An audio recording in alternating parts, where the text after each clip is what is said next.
Okay. We're going to talk about this idea that we can't engage our wives' hearts well unless we're engaging our own hearts well. It's hard to do empathy very well if you're not connected to your own heart. It's hard to engage her emotionally well if we're not engaged with our own hearts well emotionally. It's hard to be connected to the tenderness and compassion that our wives need when we're not really even connected to tenderness and compassion within ourselves. And for a lot of us, we sincerely want to have the tenderness, compassion, and empathy that our wives need, but we're not doing a good job of being connected to ourselves and managing our own hearts. And so when we try to deliver that, again, sincerely, it comes off as rote, robotic, wonky, you're just parroting what Jason said, that kind of stuff. All right, so we can bypass some of those things by doing this work. And I'm just going to kind of frame that up. We can do this basics work of being engaged with our own hearts well, so that we can be engaged with our wives' hearts well. Okay. So what does that mean? What does that look like? How do we do that? First, what we're talking about. Oh, by the way, I've got some new markers. Finally, I don't know that I love them, but I've got another set of markers coming later in the week that are the good ones that I like to use that always show up well. So for now, we're going with these. Starting point on being engaged with our own heart well comes back to being emotionally connected. So how do we do that? And again, this is why it can sound, I don't like that one very much at all.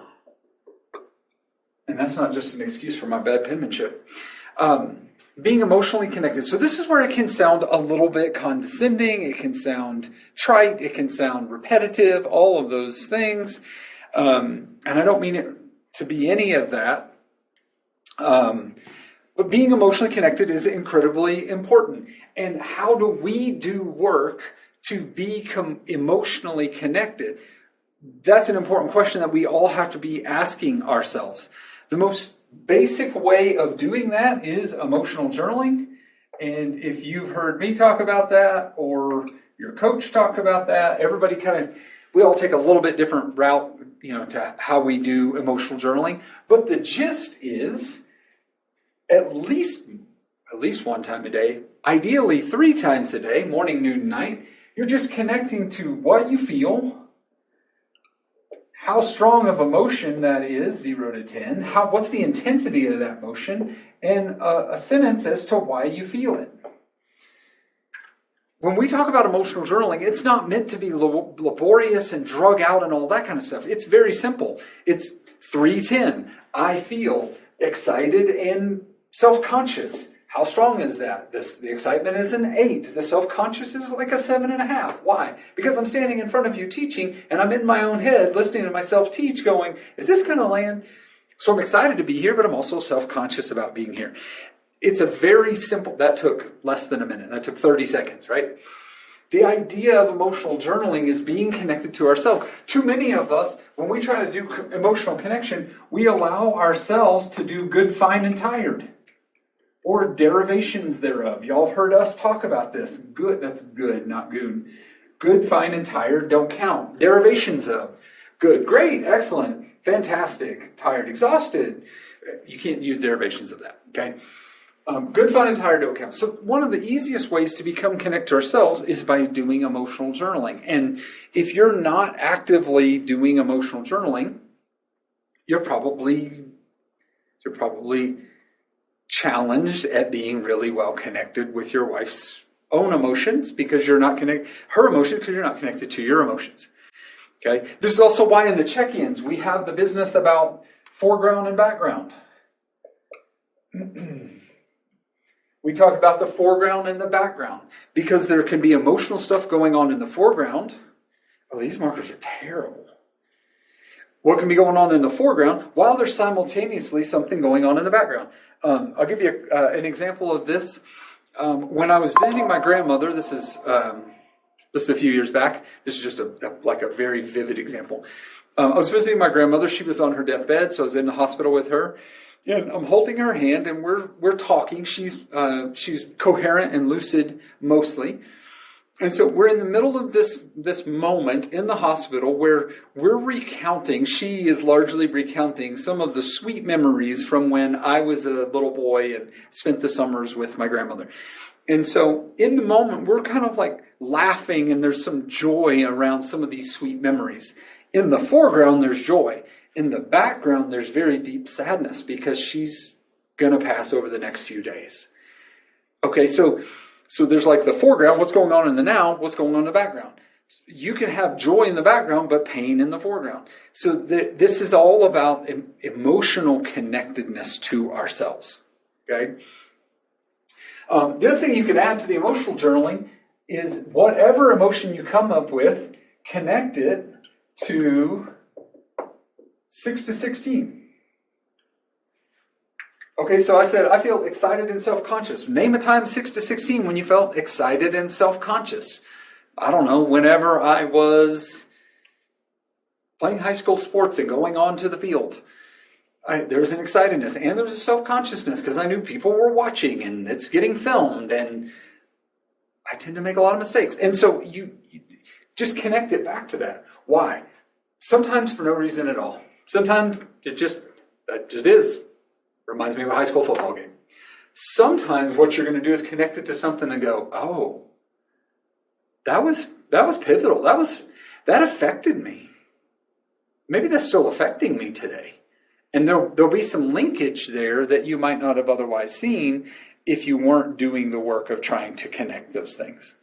Okay? So emotional journaling is our starting point on this. There's just I don't know a better way to do it. My heart here isn't critical or condescending, okay? For a lot of guys, we let ourselves off the hook from being emotionally engaged at deeper levels, right? Get a feelings wheel. If that's still a struggle for you, get a feelings wheel, okay? I see this in my kids, like my 17-year-old. Hey, how's school? Good. Okay, good's not a feeling. Tell me how you felt about school today. Fine. Fine's not a feeling either, like, for some of us, we let ourselves off the hook from that. And then, from being like deeply emotionally connected. And then, we sincerely try to engage with our wives when our wives are trying to bring something up and talk and they're hurting. Or they want to talk about the past. And we sincerely want to be connected and like get it and be with them in it. And yet, we miss, and then we're frustrated with ourselves, and we feel like we're failing all over again. And the issue isn't, I don't know how to engage the moment. The issue is I haven't done work to be able to engage the moment. All right, let's keep going. And by the way, people ask all the time, should a wife look at her husband's emotional journal? Should a husband share his emotional journal with his wife? Yes. My answer is yes. Sometimes it's going to be hurtful. Because the thing that you journaled about 3 times that day is something about your wife that you're frustrated with, or that there's something about this process that you're frustrated with, and she's going to take it personal. And that is real. Some days that emotional journal sharing is going to be hurtful and hard and cause a blowout. And I hate that, and that is also reality. Sometimes it's going to be really connecting because what you're going to be journaling about is 3 times that day, you're really deeply connected to your own emotions around the embarrassment and disappointment you feel about the way that you treated her this weekend. And every one of those entries is going to have a tenderness to it that she's going to appreciate. And some days it'll be more healing than hurtful. But I'm a big fan of a husband sharing that. Okay? All right, let's keep going. So, regular journaling. Regular journaling. So, we can't engage her heart well if we're not connected to our own heart well. If we're not engaging our own hearts well. Journaling is a way to do that. For some people, the issue with journaling isn't the number of words on the page. It's not the way that you journal. It's not any of that stuff. The idea of journaling is just simply getting out of you what is going on inside you. Just getting out of you what's going on inside you. Okay? Y'all have heard me say this before. There's this great quote, I don't know who said it, or I'd give them credit, that thoughts become clear when they flow over the lips and through pencil tips. And there's just something that happens when we're getting out of us and onto paper what is going on inside of us. Okay? Sometimes that helps to make sense of it. Sometimes it helps to take the edge off of it emotionally, take the edge off the anger that's associated with it. Sometimes it helps to just feel like we vented. Sometimes that can be valuable. Okay? But journaling. Okay? In your journaling, there are some things that you can try to connect to. All right? I'll give you a list here. And this is all under the banner of engaging our own hearts. Okay? Challenge our I ams. So this is something for us to all be considering. Am I challenging the I ams in my own life? That's recovery work. Am I challenging the I ams? What do I mean by the I ams? It's the things that I would say I am. All right? Maybe you are funny. I'm not really a funny. I don't really do jokes well. And I don't have the good timing and delivery and all that kind of stuff. And normally I tell a joke and then I have to explain it, which makes it very not funny. And so maybe you're the funny guy and I am funny. Are you challenging that? Have you spent time challenging that your funniness might be your cover for your insecurity? Have you spent time challenging whether that's actually a God-given gift or just the thing that you developed to figure out how to survive in your family? I don't know. I'm making all that up, but you get the point. Maybe the I am is, I am stubborn. Maybe that's an I am that you have. Have you challenged that? Have you tried to dig into that to try to figure out what is that stubbornness about? Maybe I am stubborn is really, I am scared of change, afraid to find out what might be really going on with me, afraid that it'll mean the end of us if we realize more ways that I'm broken, afraid to go back to that dark place in my own head when I was suicidal yesterday or years ago. Maybe I am stubborn is really something much deeper than that. So challenging the I ams in your own life is a way to engage your own heart. Let me give you a 1-for-1 on this. Let's say that your thing is, I'm going with a stubborn thing, right? You say to yourself, I am stubborn. I'm just stubborn. And I don't know if you heard that, but for me, a lot of those have a just associated with it. That's me. It may not be you. That's a quotation. I'm just stubborn. I'm just stupid. I'm just an idiot. Those kinds of things. So maybe you've got some I ams going on, and one of yours is an I am stubborn, right? And so you spend some time to process that, and you go, really what's underneath that is I am scared. I'm afraid of change. I'm afraid to lose who I am, even though in some ways I don't like me. In some ways I wish I could change. I'm afraid to figure out and find out that I can't change.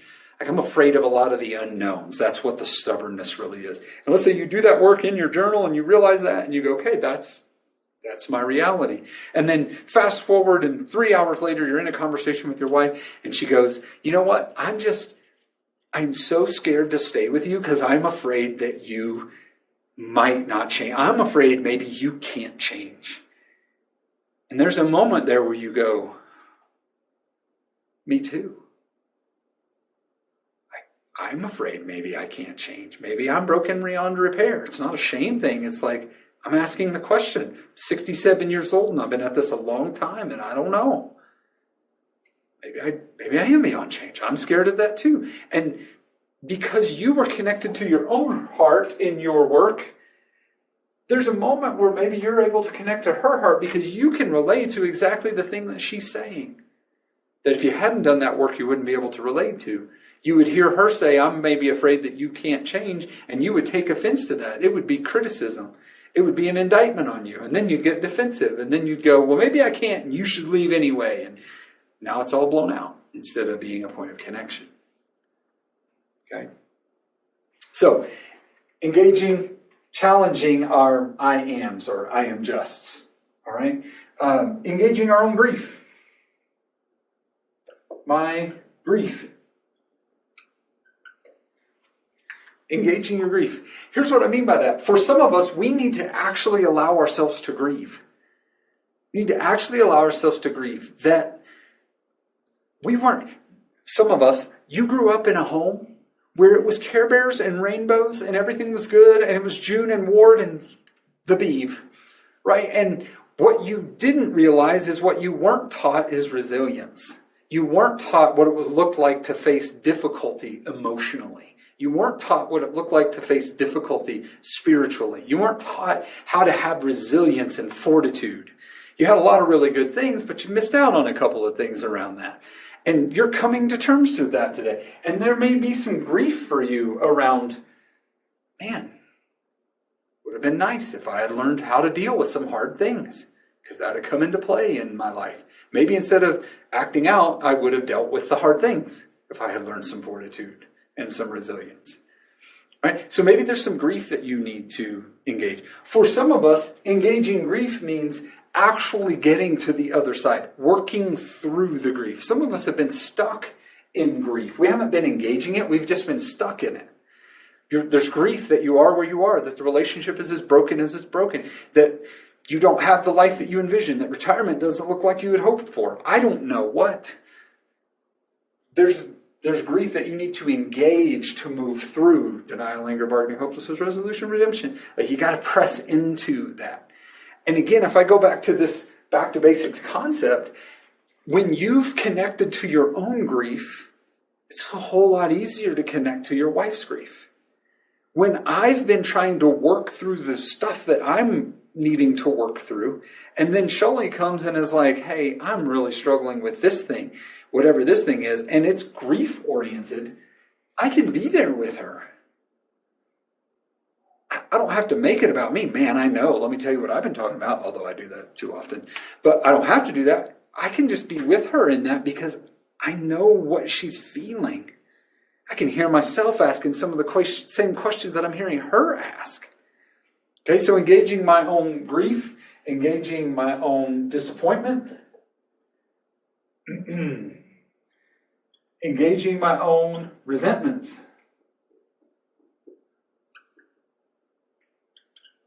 Engaging my own resentments and disappointments.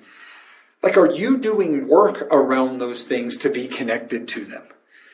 Meaning, maybe your disappointments center around things that are unimportant, right? Maybe some of your resentment or your disappointment centers around that last year y'all didn't take the family cruise, because things were blown up because of this.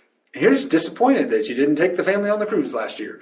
And if you zoom out and look at that from 30,000 feet, we can all agree that's not that big a deal. It's in the grand scheme of life, missing the cruise isn't the worst thing. And at the same time, you're disappointed. You spent all year looking forward to it. You'd saved the money for it. You'd made the arrangements.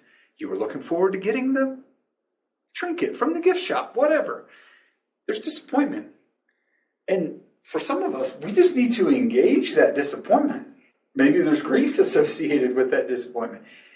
And then when you do that and you find yourself going, I think what I'm really processing here is, when it comes to missing the cruise, I think I'm a little bit embarrassed that it sounds so trite, but I'm also disappointed that I got my hopes up that much for it. All right, file that away, because 3 days later, when your wife goes, I just don't want to go to that restaurant, and I feel embarrassed that I don't want to go to that restaurant, but it just reminds me of the past and I don't want to go there. And you heard that she said she's embarrassed that it sounds so silly. And you were just 3 days ago processing, I know it sounds so silly. And you have a place to connect with her because you were processing your own disappointment. Instead of going, well, let's just go to the restaurant, power on, power through. Or instead of going, you know what, we'll never go to that restaurant again. You don't ever have to. You can just simply look at her and put your hand on her knee and go, sorry. I hate that it's not trite and it's not silly. It's a big deal. And I know that feeling of disappointment. I'm sorry. And y'all can have a moment to connect rather than it being another point of pain, if you will. Okay?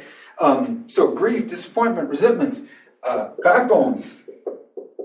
Again, we're talking basics. Being emotionally connected, engaging my own heart, doing backbone diagrams, busting out your journal when there's something going on that's emotionally stirred you. Let's just say on the emotional Richter scale, it hits a 7 for some reason. I'm just giving this as an example. Something at work hits a 7. You bust out your journal and walk through a backbone diagram. Right? What's the situation? My boss just yelled at me. Okay, what do I feel? I feel embarrassed, stupid, angry, and injustice. I feel like punching him in the throat. Okay, that's not a feeling, but we'll go with it. And which of the three eyes does it hit? And it hits the incompetence. And what does it lend to in terms of needs? I need to be understood and forgiven because I did make a mistake, but I also was doing it out of the right heart and the right place. I thought I had the right marching orders, whatever. And what does that mean in terms of intimacy? Maybe I need to go talk to my boss and say, hey, sorry I made the mistake. It cost us all whatever. And I also need you to know I'm just following the orders I was given. And there's a conversation that needs to unfold there, perhaps. And then your work around those backbone, when maybe what'll happen is you'll be emotionally connected to yourself and you'll realize what's going on in your own need space. And then you'll have a conversation with her about whatever's going on in her life. And you'll see, oh, she has a need for forgiveness and reassurance. Wait a minute, I have a need for forgiveness and reassurance. I know what that need feels like. And you'll be in a space to maybe meet that need for her.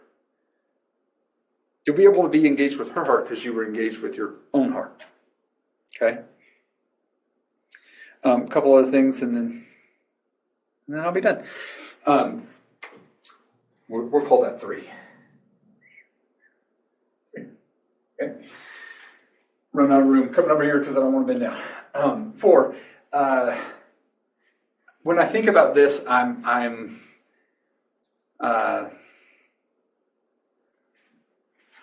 explain.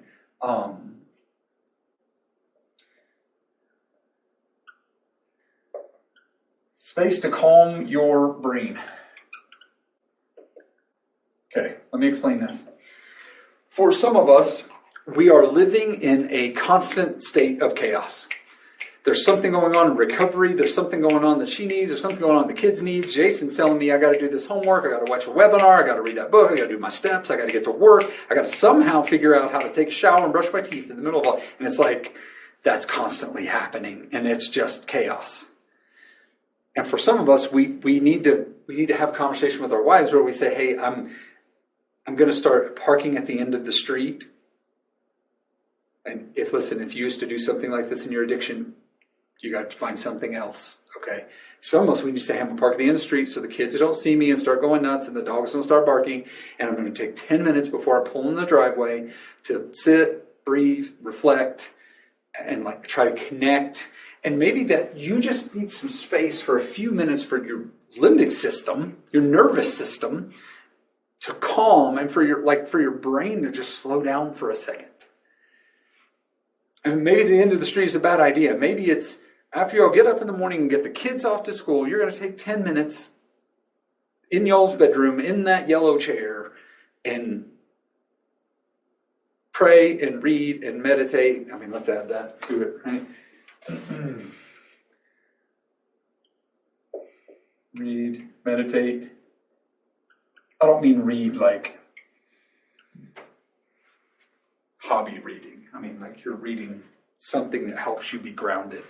My point here is, for some of us, we're living in such an activated, chaotic state that, and by the way, for some people, this isn't true across the board. For some people, that's part of what their acting out was. Their acting out was a space to remove them from the chaotic experience that they have. After the fact, it's more chaotic in the shame and the aftermath. But there's something about getting removed from that, escaping from that drove for some of us our addictions. So, space to calm your brain. Maybe that's a space for you to read, meditate, pray. Just to actually slow down for a minute and go, okay, what's going on with me? What's going on with me? Okay.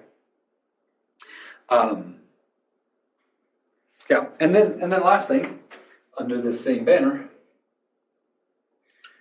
the connection with someone who can help you process. Here's what I mean. Being able to have that person that you call and go, hey, I'm just sitting here processing and I'm really disappointed about the cruise. And I don't know why we got cruise on the mind today. I've never been on a cruise. Don't want to go on a cruise. The last thing I want to be is on a boat in the middle of the ocean. Although I hear it's great. Have what you can call that you can go, hey, I'm just sitting here processing this disappointment around this cruise. If I say that to her right now, that's going to sound stupid and trite, and understandably so. But it is, in fact, what I'm processing at the moment. And I just need somebody to help me kind of work through it. And having somebody on the other end who can go, oh man, I hate that. I mean, I took the family on a cruise last month and it was fun. It was amazing and phenomenal. And I know what you missed out on and I'm sorry. Or maybe that's just rubbing it in. But you get the point. Somebody that can help just process some of the stuff you're working through. Right? If you're not doing that, and let me just explain what I'm talking about here, because I don't want us to miss the point of this.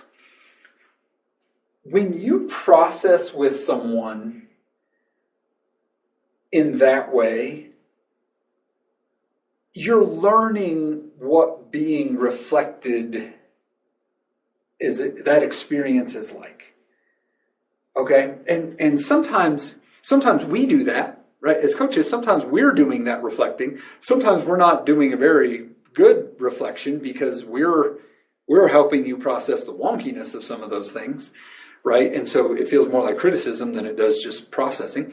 But some of what that is about isn't just to come to terms with the disappointment of the cruise. Some of it is learning what being reflected back to feels like. Because again, you'll be connected to your heart, which will help you connect to her heart because you'll have a sense of what that reflection looks like. Okay? This, if we just take 1 through 6, if you will, this is recovery. It's like 101 recovery. Or maybe 01. I hadn't even got to 1. It's 01 recovery. It's back to basics on recovery, but it's also back to basics on relational integration, relational restoration. Okay, and so the reason I want to harp on this is because some of us, we're trying to have those conversations in sincerity. We're trying to do next level things. We're trying to do not 01 or 101 or 2. We're trying to do 301 things, and we've forgotten. Maybe for some of us, we just never really took that class. We never really went to that. We were signed up for it, but never really went to that class. For some of us, we just got to get back to doing these things, because you can't get to the 301s. You can't get to some of the places that you long to get to, that y'all both long to get to, unless you're doing this stuff well. Okay? Last thing on that, maybe second thing, and I'm not done yet. This is also one of those places where a lot of wives go, I don't see him doing recovery work. Yeah, I know he's reading the book. I know he went to the group. I know he watched the webinar. I know he, but I don't see him doing recovery work. A lot of times that's because a wife isn't experiencing you going, hey, can I talk to you about something I was processing? And she goes, what? And you go, I've been processing this thing about I'm stupid and I'm stubborn. I've been thinking about that. And can I just read to you what I wrote? And then she goes, what? And you read I realize that I'm stubborn is really, I am scared. I'm afraid of being broken beyond repair. And I didn't know that. And this isn't a pity party. It's just the honest reflection of what I've been processing. Maybe that's why I've been so resistant to everybody's input in my life. And the last 7 counselors we saw is because I'm just afraid of finding out that I can't change. When you do that kind of thing, a wife, she can't help but internalize like, oh, he's doing work. That's way more valuable than you went to 17 groups and saw 3 counselors and did your 7th and 8th step today. Like that's way more valuable because she sees that you're actually engaging your own heart, and she knows that means there's a high likelihood you'll be able to engage hers.